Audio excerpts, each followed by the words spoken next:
นนี้ก็เป็นอีกมื้อหนึงที่มาถ่ายหรือว่ามาเยี่ยมยามพระธาตุซำปางที่เมืองสุกุมาซึ่งมีคำขวัญดื้อนามว่าพระธาตุซำปางเส้นทางบุหานพระลานจำปาทลาสองสีป่าไม้เขียวกะจีหินศิลาอีเกิงหรือว่าเฮ็ดเป็นกำแพงใหม่เมื่อตอนนี้เนาะเป็นกำแพงใหญ่เป็นเขตอนุสรณ์สถานหรือว่าเป็นสิ่งก่อสร้างอันนี้เป็นกำแพงการเจ้ามูลสถานในการก่อสร้างกำแพงอ้อมโอเคอันนี้แม่นเขามาในบริเวณสถานสิ่งศักดิ์สิทธิ์ก็คือพระธาตุซำปางซึ่งการสันนิษฐานในที่ผ่านมาเป็นสัญลักษณ์ของการสร้างถวายเป็นสักการบูชาหรือว่าเป็นสิ่งศักดิ์สิทธิ์ของทางศาสนาฮินดูหรือว่าศาสนาเนาะนี่จะมีพระลานอยู่ในนี้จะมีพระลานแบบคือกันกับเขาแสดงหนังนาคีอันนี้จะมี1 2 3ซึ่งว่าแต่ก่อนนี่พระธาตุตัวนี้ยังดีอยู่แต่ว่าจาก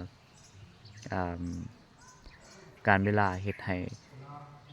สิ่งทั้งหลายทั้งปวงแบบเสื่อมสลายไปตามกาลเวลาซึ่งอยู่ในข้างในเมื่อก่อนก็สิเป็นบอนที่ชนิดศิวลึงเนาะแต่ว่านี่ก็เอาพระพุทธรูปเขามาใส่อยู่ในแทนเป็นตัวนี้ยังสมบูรณ์แต่บ่แน่ใจว่าทางกรมศิลปะจิตรศิลป์จะมีการพัฒนาบ่นะอันนี้ในก็มีพระพุทธรูปซึ่งพระธาตุซำปางนี่ก็ตามที่ข้าพเจ้าเคยไปประเทศกัมพูชาแล้วก็กงกับที่เพิ่นสร้างวัดภูแล้วก็มาสร้างพระธาตุซำปางแล้วก็สิมีพระธาตุนี่ลักษณะแบบเดียวกันนี่ที่ว่ายังย้ายตามเป็นเส้นทางบุหานเป็นการเที่ยวในสมัยอาณาจักรหรือว่าเป็นสมัยของที่เรื่องอำนาจแล้วคันเฮาไปเพิ่นว่าเสียมเรียบเนาะคันไปเทียบทั้งเสียมเรียบนี่โดยเฉพาะแม่นอยู่อังกอร์วัดหั่นที่ข้าพเจ้าได้ไปในปี 2017 เราเห็นพระธาตุแบบลักษณะแนวนี้อย่างใหญ่หลายห้อยพระธาตุอยู่ทางแถวเขตนั่นเนาะแล้วก็เฮ็ดให้สันนิษฐานว่าพระธาตุซำปางอาจสิเป็นสัญลักษณ์เครื่องไม้หนึ่งบ่งบอกถึงในคำขวัญที่ข้าพเจ้าบอกในเบื้องต้นว่าพระธาตุซำปางเส้นทางบุหานซึ่งจะเชื่อมต่อไปสู่ระหว่างวัดภูจำปาสักเนาะแล้วก็เชื่อมต่อใส่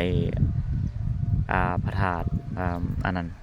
อังกอร์วัดหันซึ่งที่เห็นอยู่ในข้าพเจ้าได้ไปท่องเที่ยวอยู่ในหันซึ่งมีความประวัติศาสตร์ก่อเนื่องกันสมัยขอมหรือว่าอันนั้นเรื่องอำนาจเนาะก็สิมีต้นตาลเป็นสัญลักษณ์แห่งเลือกบอนสถานที่จะก่อสร้างแต่ในนี้บางคนอาจจะเข้าใจว่ามันเป็นหินเนาะเป็นหินทรายแต่ห่างจากจุดนี้ไปประมาณมอง3หรือว่า400-500 เมตรมันจะมีหนองสระอยู่หั่นซึ่งจะมีลักษณะอันเดียวกันคือกันกับอยู่พระธาตุกับวัดภูที่มีหนองสระหนองเวียนซึ่งคนในสมัยก่อนสิขุดเอาดินตัวนั้นคือกันกับเฮาสิมาเฮ็ดดินจีแล้วก็อาจสิแม่นดินตามการสันนิษฐานแต่หลังจากนั้นการเวลาผ่านไปเฮ็ดให้จากสิ่งที่อ่อนนุ่มได้กลายเป็นสิ่งที่แข็งคือกันกับอยู่อังกอร์วัดเช่นเดียวกันเพราะอยู่อังกอร์วัดนี่อยู่ในเขตอ้อมคืออย่างว่าอ้อมแบบนี้นะอ้อมแบบนี้มันจะมีสระอ้อมเลยเป็นป้อมปราการเลยเนาะแล้วก็หินแบบเดียวกันที่ว่าสร้างอยู่ในอังกอร์วัดครับข้อมูลสำนี้คันถ้าว่าผิดพลาดประการใดก็ขอโทษขออภัยเด้อผู้ที่นักปราชญ์อาจารย์ทั้งหลายคันใครมีข้อมูลก็เอามาแชร์มาอันนั้นกันเนาะแต่ว่าก็มีประวัติแต่ว่าจะไปเบิ่งศึกษาตื่มแต่ว่าก็ได้อ่านผ่านมาก็เชื่อมโยงกันกับอังกอร์วัดอยู่เซียมเรียบประเทศกัมพูชา